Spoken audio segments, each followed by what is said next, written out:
Hello, everyone, and welcome to today's SANS webcast, Effective Threat Hunting. My name is Carol Auth of SANS, and I will be moderating today's webcast. Today's featured speaker is Chris Dale, SANS Certified Instructor. If during the webcast you have any questions for Chris, please enter them into the questions window located on the GoToWebinar interface at any time. Please note that this webcast is being recorded, and a copy of the slides and recording of this webcast will be available for viewing later today and can be found on the SANS registration page. And with that, I'd like to hand the webcast over to Chris. Thank you very much, Carol. Welcome, everyone. I'm pleased to see so many people have signed up for effective hunting techniques or effective threat hunting techniques, whatever we want to call it.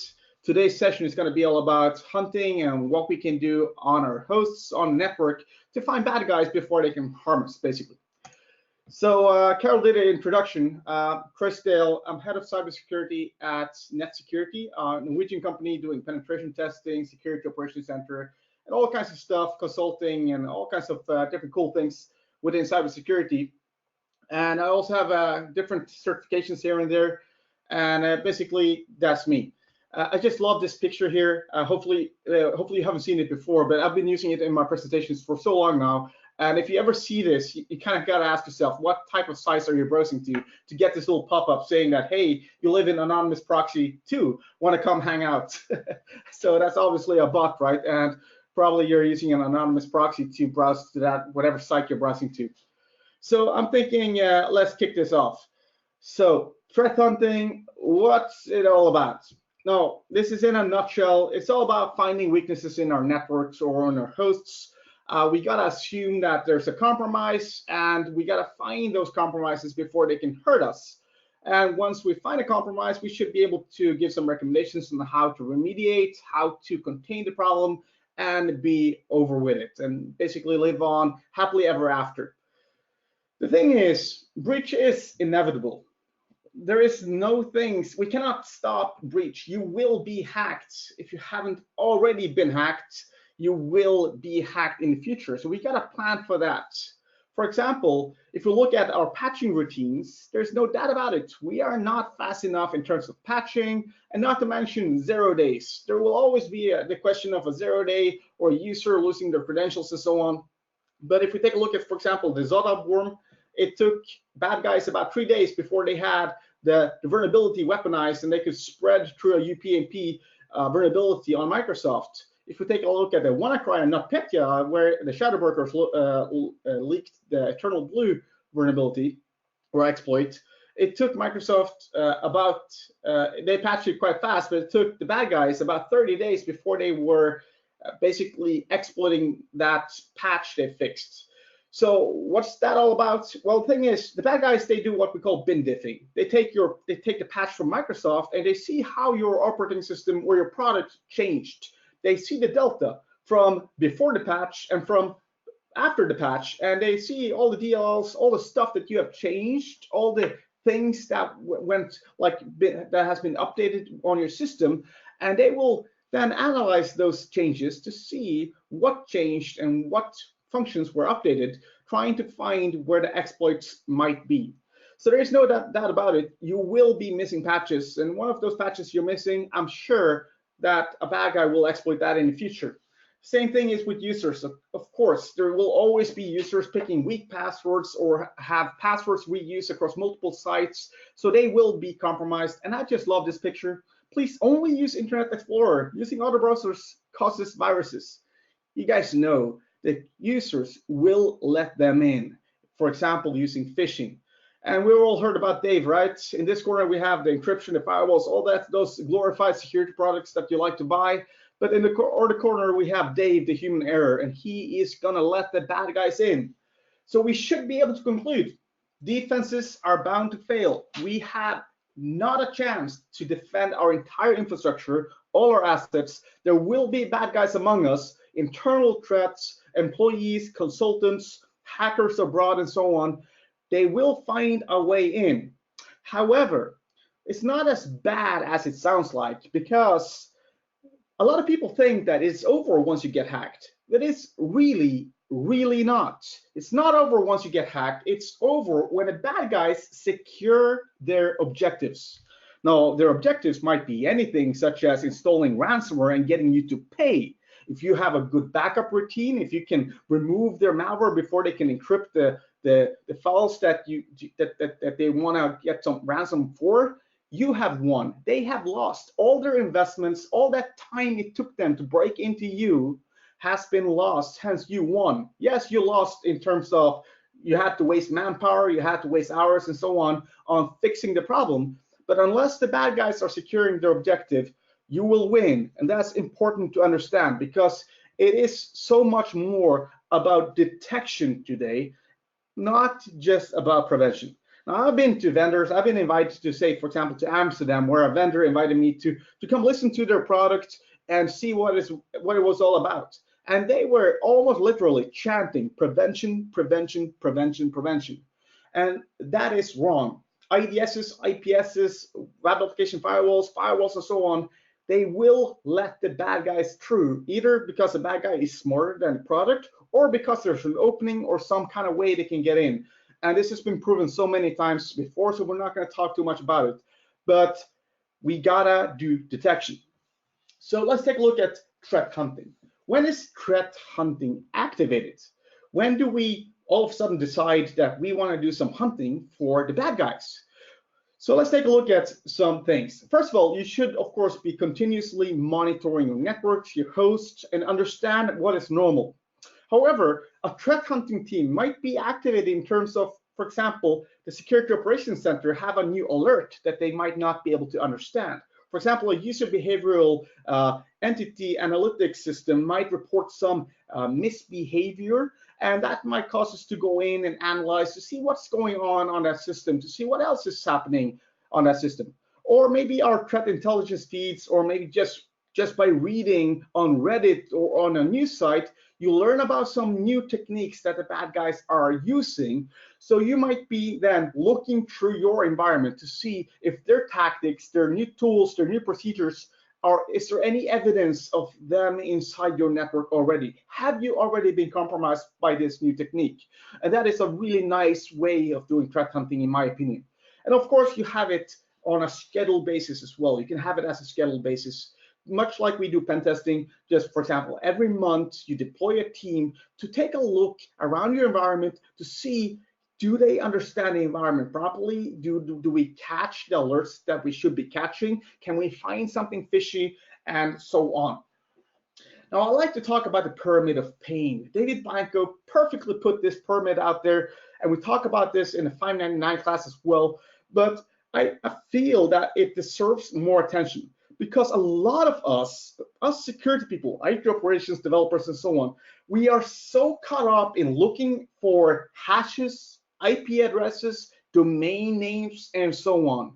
I feel, though, that the pyramid should be upside down. What we should be looking for is tactics, tools, and procedures. How bad guys succeed in their objectives. In fact, I believe it was the Thailand Search just recently came out with a beautiful PDF talking about all the different tools that different APTs are known to be using. What if you could detect those tools running in your environment? Those tools will create signatures. They will create signatures in terms of all of these events are happening at the same time. They will create patterns that are really hard to overcome. And also the tools themselves, the network and host artifacts as well can be quite useful to look at. But I want us for the future to start looking at the top of the pyramid and not so much at the bottom, because the things at the bottom, they don't have a long, they are very volatile. They can change really fast. For example, changing the hashes, the IP addresses, and domain names for an attacker, that's as easy as snapping your finger. Anyone can do that. Anyone can rent a new VPS, buy a new domain name, whatever they want to do, it's easy. However, detecting and blocking people based on the tools that they're using, how the network is performing, like segmentation and so on, that makes it much harder for bad guys, and that's what we gotta focus on. We gotta focus on the procedures and the things that they use, the TTPs. That's what I envision is gonna make it harder for the red team in the future.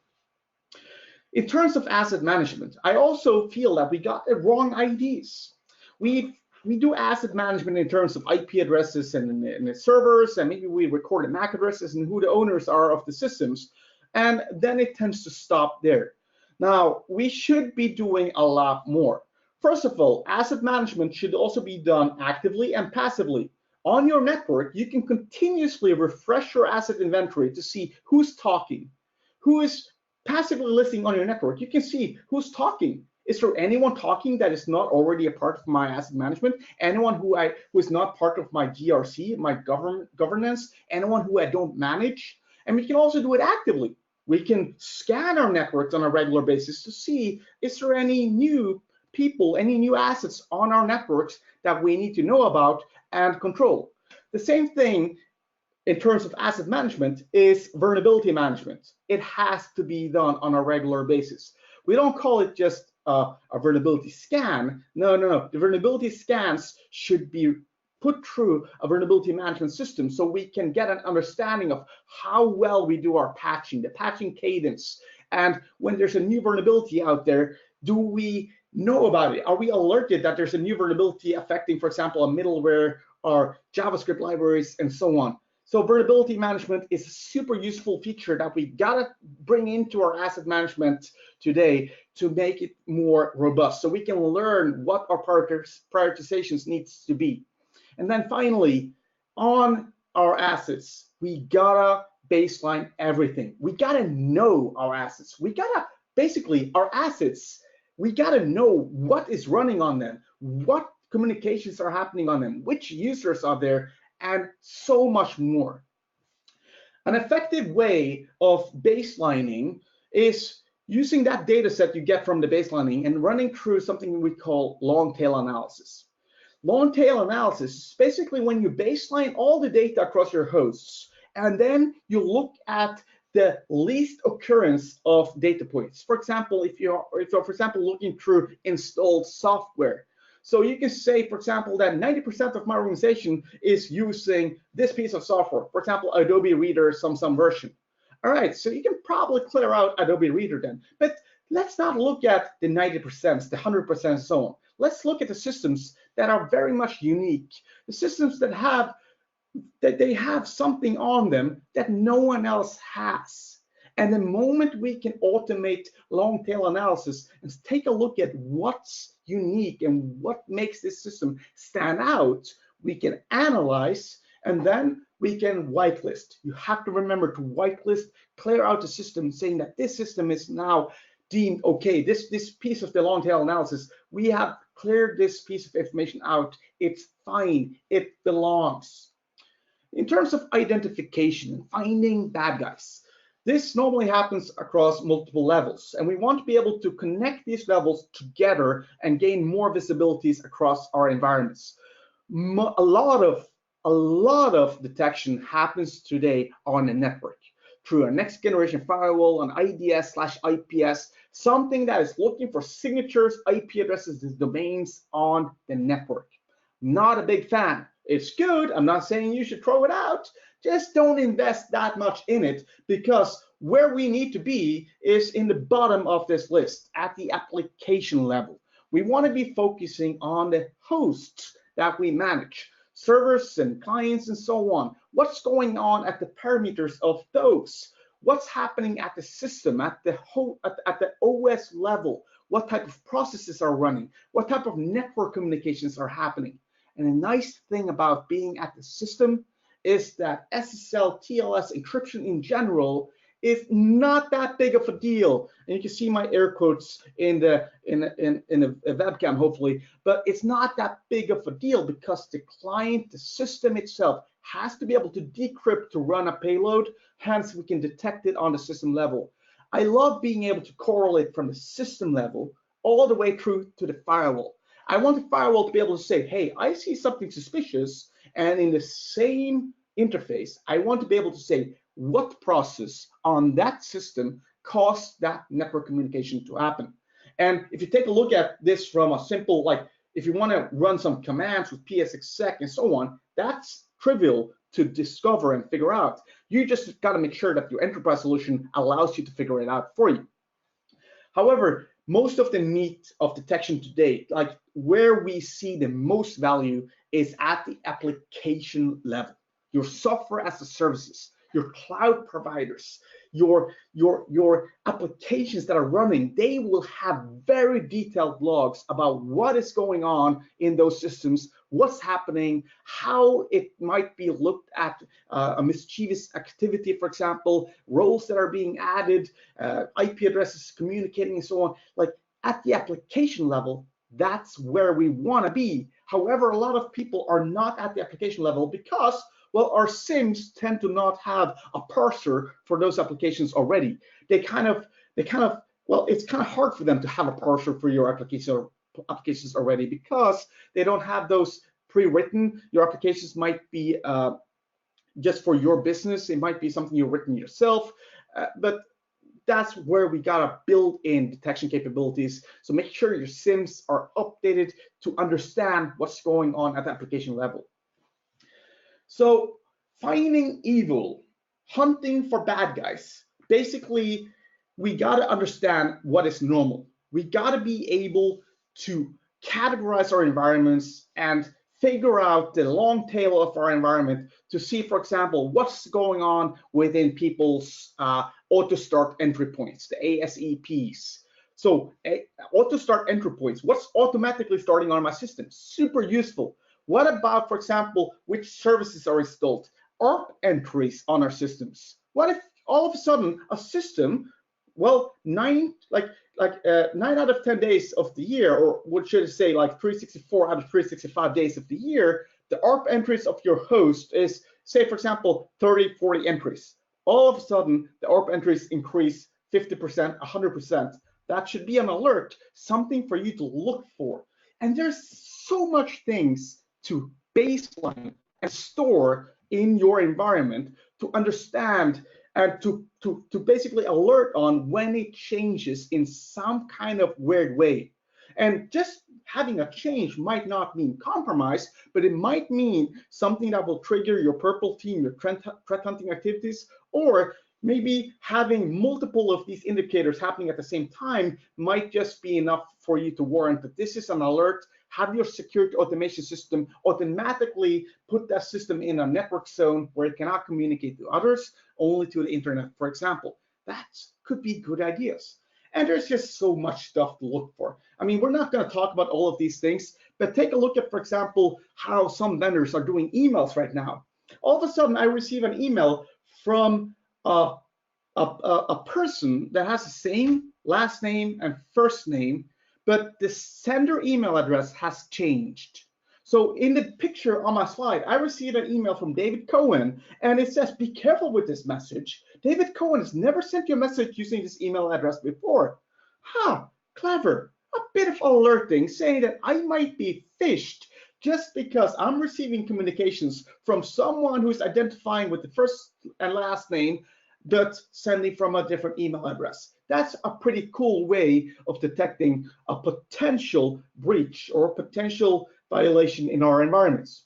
Email forwarding rules, wow. If you're using like Exchange or some kind of mail server today and you're not paying attention to email forwarding rules, you gotta do that tomorrow. Office 365, for example, most of the compromises and incidents that we're seeing has something to do with email forwarding rules. So take a look at those and baseline them and know what normal means like. The moment they change, the moment a new email forwarding rule is added, you should have a security guy say, check, this is fine. This is not a compromise. Or, wow, Bob just got phished. He gave his credentials to someone else and they're now forwarding all his emails to try to get him to pay out ridiculous amounts of money to a foreign entity, for example. Sign in from infected devices. For example, if an infected device is all of a sudden talking to a blacklisted IP address, that is a little tidbit of information that you can use for your security automation, for example. Privileges, if all of a sudden there's a new domain admin or global admin in Office 365, all of a sudden a new Amazon administrator is being added, you gotta know that this is happening, and you should, if you own your environment, you should say, I'm fine with that, or if you're not. And there's so many things to talk about here. And normally SANS will put my webcasts on YouTube, so I won't be able to talk about all of these things. However, take a look at them after my webcast is done and ask yourself, am I looking at these things today? Because you should, and you should receive alerts when something is happening in terms of these potential anomalies. Here's a slide from auto start entry points. So this is from auto runs, beautiful application from system kernels. And if you can see all of the different places that my machine is doing some kind of auto starting of an application. So auto starting of applications can happen just by right clicking on a file. It will load a DLL extension based on extension of the file. And that could be enough to secure bad guys, recompromise of your system. But if you were to baseline all of these things, maybe even check them against VirusTotal, you have a good way to find persistence in your systems. Same thing with processes. If all of a sudden there's a brand new file happening in your environment, it's all of a sudden a brand new file no one else has seen before in your environment, maybe it deserves a closer look. If at the same time that file is executed and the ARP entries is like rocketing in the air, duplicating like 100% more ARP entries, that's suspicious enough to cause an alert for your team to start to investigate. Fileless malware, for example, OS query, it has a query that allows you to query your environment to find if a process is fileless, if it doesn't have a file on disk. And just by asking those questions, you can find cool stuff that might mean that you have been compromised before. Unique processes, long tail analysis on files and extensions. For example, something simple as if anyone in your help desk, anyone on a management team, for example, are they ever running PowerShell or WMI? Well, if they are, that's highly abnormal. So it might deserve a closer look. And you will discover that once you start to implement these techniques, you will see false positives. And that's fine. Just remember to whitelist them. So when we're talking about entropy and frequency analysis, so entropy analysis means that you look at a file or you look at a file name or DNS name, whatever, and it looks like it's compressed or encrypted. It has a very high randomness. That is something that is strange. Frequency analysis takes a look at the same data sets and looks to see, does this look like the English language? Does this look like it's Norwegian, where I'm from, Dutch, or something that is typed and written in something that we should understand? Or does it have letters that doesn't seem to make sense? There are tools out there like FreqPy that can analyze data and give you an output to see if they are, in fact, probably not English or Dutch or Norwegian. Here's some samples. You take a look at these URLs and you think, malware, this does not look good. And in fact, it might not be good. There are deemed to be false positives, of course. Sadly, more and more sites, I know that the Chrome browser, they do a lookup to a randomized name and so on. And also, I went to neverssl.com earlier today, and they redirected me to a randomized looking domain name just because they want to bust any type of captive web portals and so on. However, you should be using these things as indicators, not necessarily evidence of wrongdoing, but indicators and knowing your environment. Have these little indicators pop up in your SIM, in your monitoring solution, and be able to deal with them. Same thing with certificates. Just an example, I have on my system all of these certificates that gives me an idea of what I trust on my computer, who is allowed to decrypt my SSL and TLS traffic. Now, looking at these lists, they should be more or less the same across your environment. The long tail should stand out once someone does something potentially fishy. And in my list here, the screenshot I took from my own laptop, you can see that I have Blizzard Battle.net local cert installed. What is that? Well, that, my friends, means that I installed Battle.net from Blizzard and I was playing Overwatch with my friends on this system, and that will stand out in my environment unless I'm working for Blizzard, and we're all playing Overwatch, of course. But it gives you insight. It gives you understanding of what's going on in your environment, and if multiple indicators are happening at the same time or in the same time period, well, you might actually look and witness at a APT or some kind of threat in your environment. Here we have services. Services are used for persistence most of the time, and you will see that once you start to baseline these and you hash them up and you check checksums, you will notice that some of your workstations might already be compromised. They have a malicious service installed, allowing bad guys to access your environments. Beautiful data to baseline. And this is all inside of what we call ASAEPs, the auto start entry points. Now, by this moment, I guess some of you are thinking, Chris, this is impossible. Our environment will be so crazy. It has so many different flavors of systems and all kinds of weird stuff happening all over. Well, I'm not talking about profiling and baselining your systems to 100%. Focus on what is important for you. Start with your high value systems. At least understand what your high value systems are doing, what they have on them. High value might mean your CRM, your production systems that cannot go offline. This is what produces your gold coins for tomorrow. Without these systems, we can lie down and die. Those should be of your priority. Then you start to expand your monitoring, your threat hunting into systems that you want to understand. For example, comparing Windows systems, Windows Server systems against other Windows Server systems. Those should not have all these different flavors, all of these different services, all of these different things. Compare the same things against one another, and you will find those weird things. You don't compare a developer system against one of your C-level executive systems. That will basically give you so many false positives, it's not even fun. But what if you were to compare a management system against another manager? You will notice that they both use PowerPoint, they both use Adobe and so on, but some of them will have these tiny discrepancies that will allow us to basically point our finger to that is bad.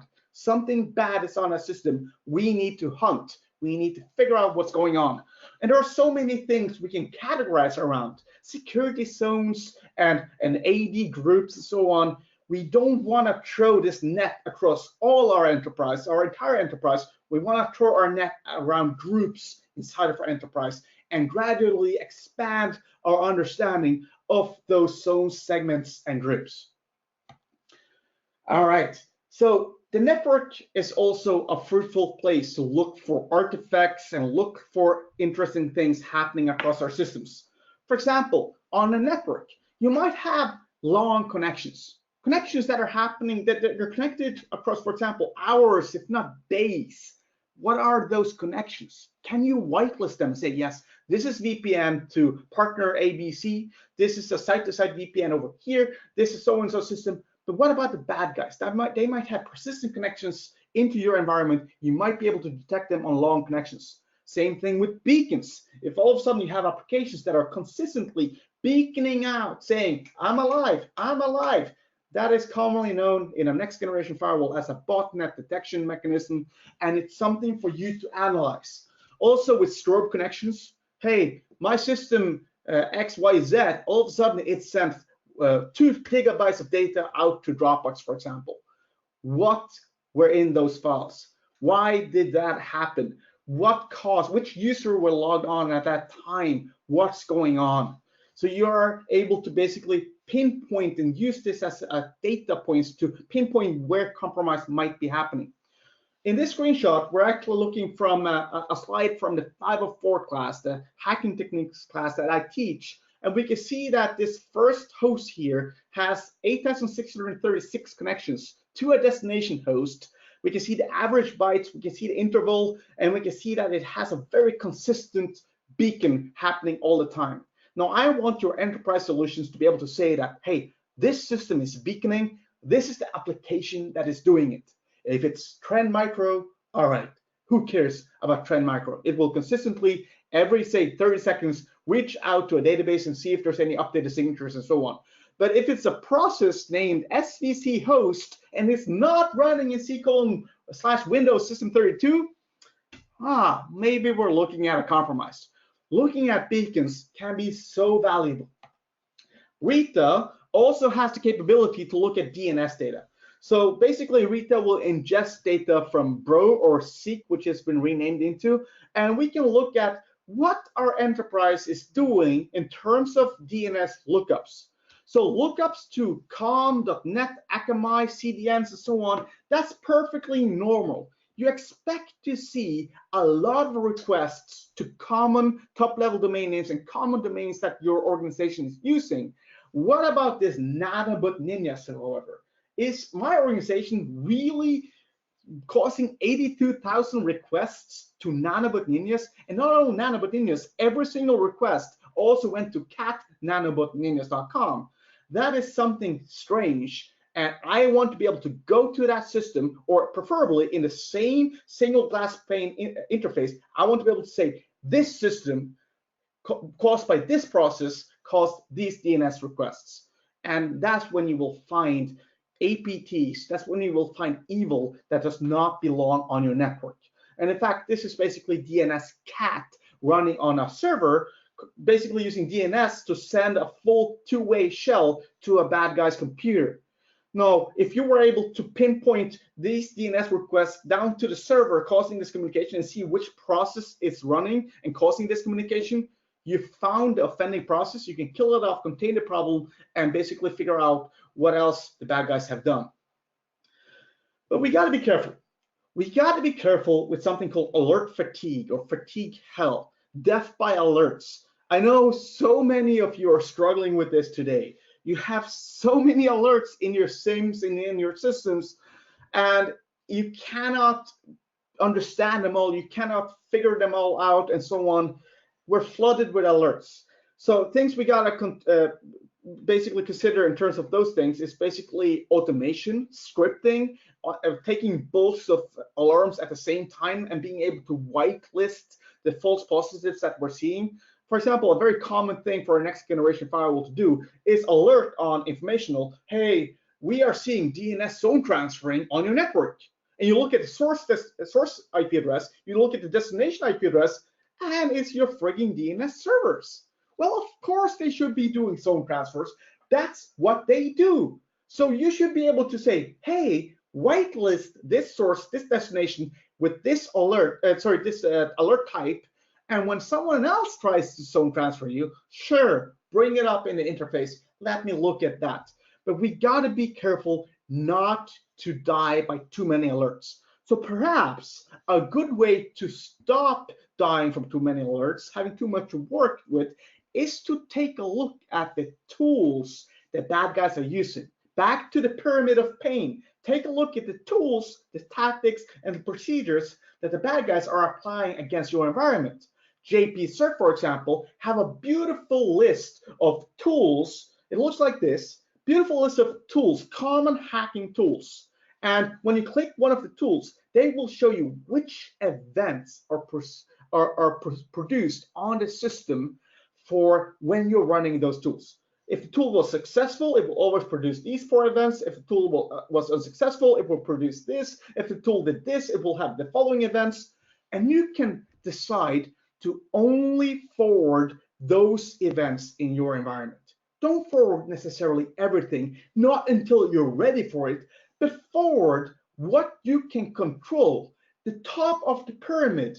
Focus on what you need to know about and make that effort of detecting at least the most common hacking tools. You will notice that, yes, mimikatz can be detected. It will be detected by different event logs, and mimikatz can patch the event log services and so on, and we can detect that the event logs are no longer being forwarded. If someone is forking mimikatz and they have their own version of mimikatz, they patch it, they change it, well, guess what?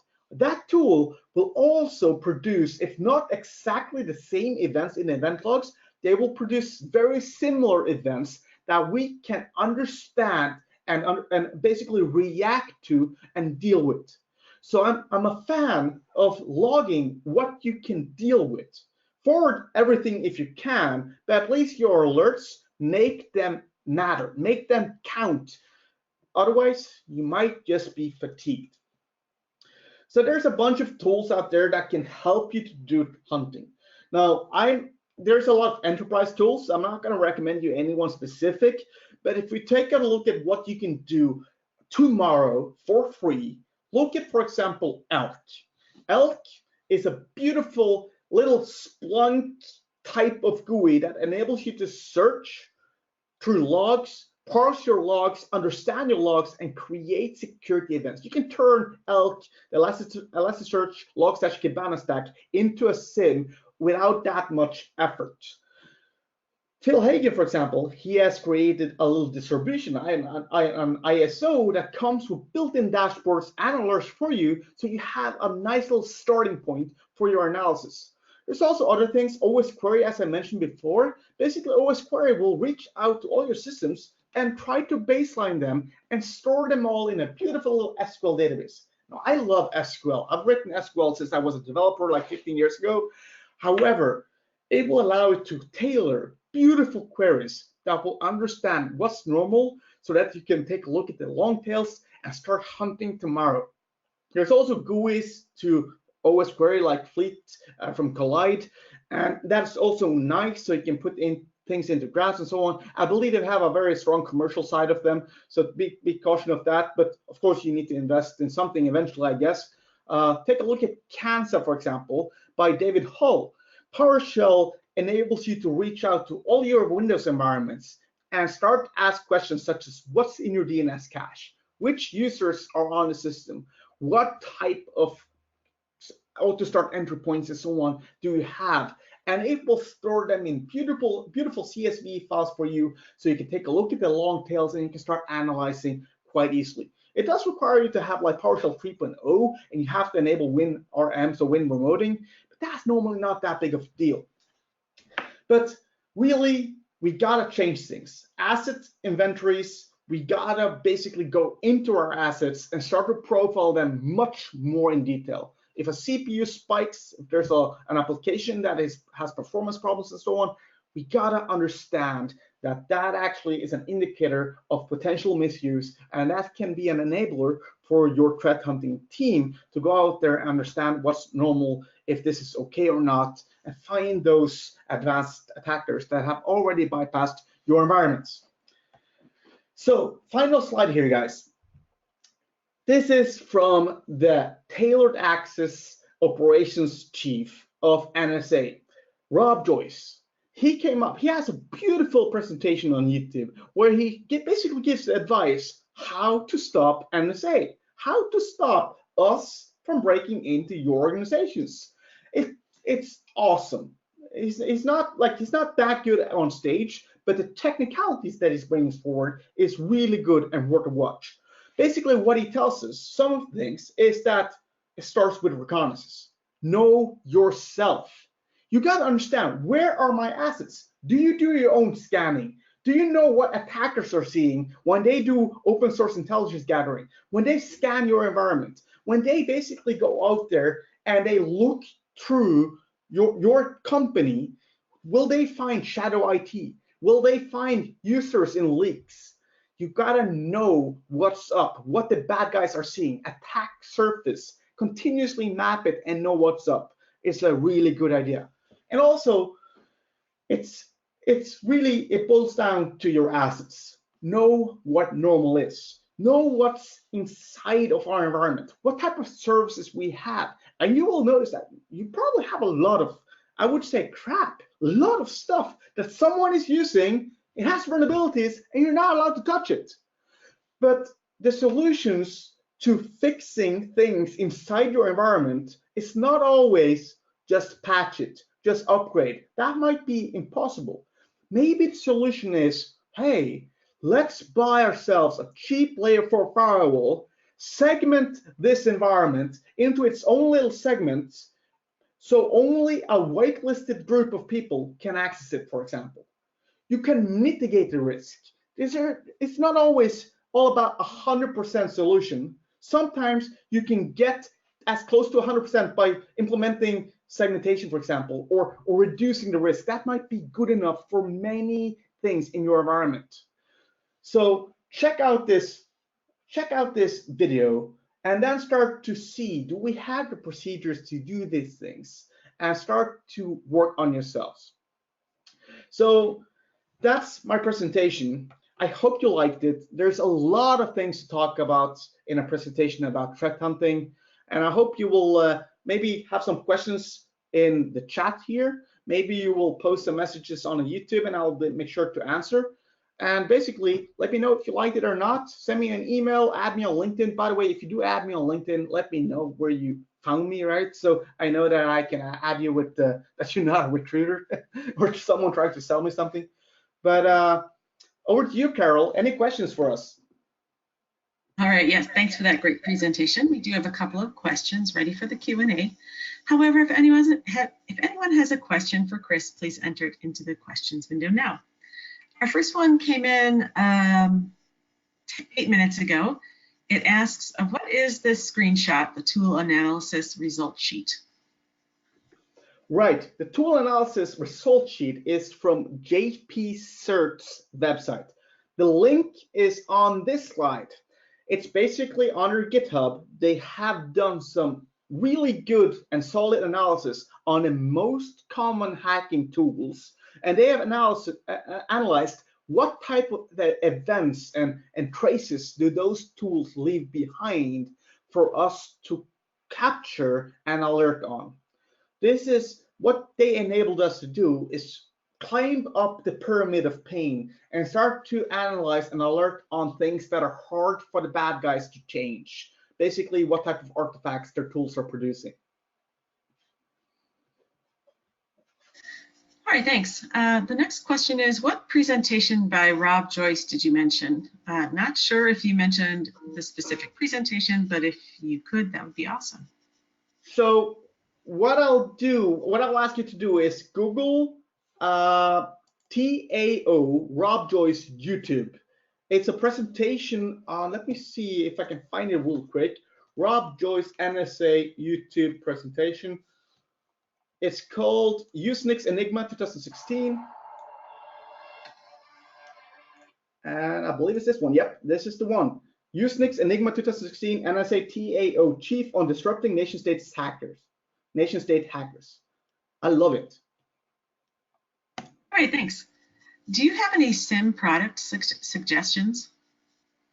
I don't do a lot of recommendations on products. So sorry, I'm not going to recommend you anything specifically. Of course, you're welcome to reach out via email, for example. However, what I want to teach you in presentations like these and in my classes, I want you to teach you the enablers, the questions that you might ask your vendors when you're going to procure a SIM, for example.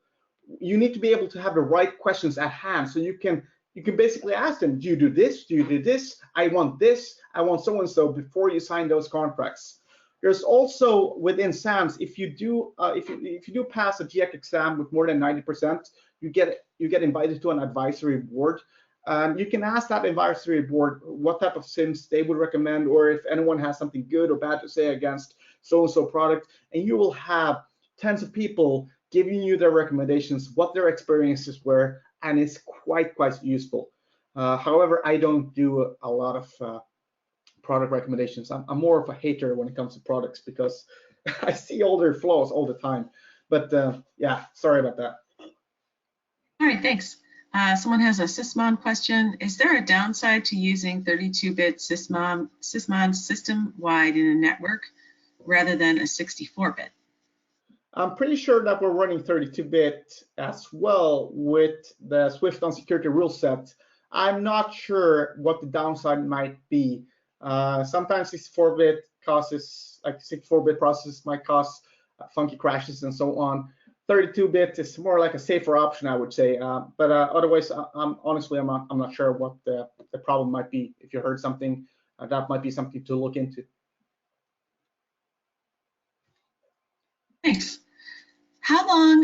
It says, how can long tail analysis be effective in an environment that is very noisy and untunable? Right. So in environments that are, what you say, noisy and untunable, what I like to do is try to categorize your environment into different segments. Like all of these servers or assets, they all, for example, they're all Linux and they all work on products X, Y, Z, for example, and try to baseline them together. then you can, I would try to, as much as possible, group things together and look at the long tail in the different groups. So the groups I have on my slide right now, I believe everyone can see my screen. The groups I have here, just some examples. Try to group things together. Maybe it's just like 3 or 4 assets, but understand them, baseline them, and look at the long tail on just some of the systems at a time. And then you can start to expand your long tail analysis a bit more. But don't try to go for the 100%, like categorize everything at once, because it will have too much discrepancies and weird stuff happening. But once you start to group things together, like all your SCADA systems, all your servers running some kind of like all your network equipment, for example, they should have like similar stuff on them, depending on what type of information you're baselining, of course. But in terms of processes, for example, you might notice that a lot of your Linux middleware applications, they have every day the same number of processes, or so not the number, but the same type of processes. And the moment something gets infected, it will have, for example, a bin sh or bin bash that is abnormal, that is coming from, for example, it's a child process of an Nginx, for example. You might be able to see these weird things showing up. But grouping things together as much as possible and start hunting in small groups at a time, that's what I would recommend. All right, thanks. Where can I find more explanation of the pyramid of pain? Ooh, so is this where we pitched the class 599, defending against advanced adversaries? Because that's where you will see a lot of you will see the pyramid of pain being referenced to, and we will talk a lot about how we can use TTPs, the tactic, tools, and procedures, to do detection. Otherwise, I would Google and I would use the word TTP, tools, tactics, and procedures, as my research point to see, to basically find more information. There's also the MITRE attack and defense matrix that can give you a lot of insights on what types of techniques someone can use to compromise your environment in different ways, all the way from exfiltration to the first initial compromise to persistence to all kinds of different things. So the MITRE attack and defense matrix is also a great place to start.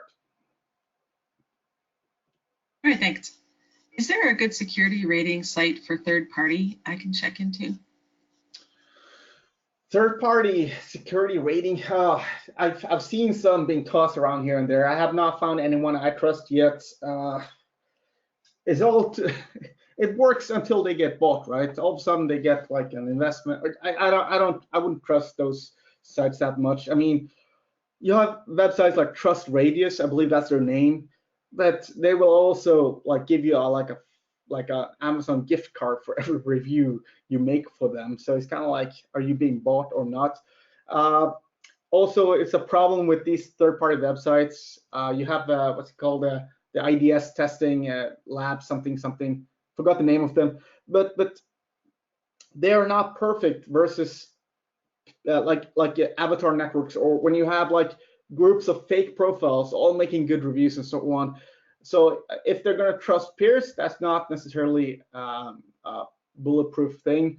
I wish I had something more for you on that point, but I really don't. I don't trust a lot of people. I trust my colleagues in the industry, and I will reach out to, for example, advisory boards and so on when I need something and I want honest feedbacks. I don't trust PowerPoints from vendors. I want to see it live. I want to do a proof of concept, and I want to run them through, for example, the MITRE attack and defense matrix.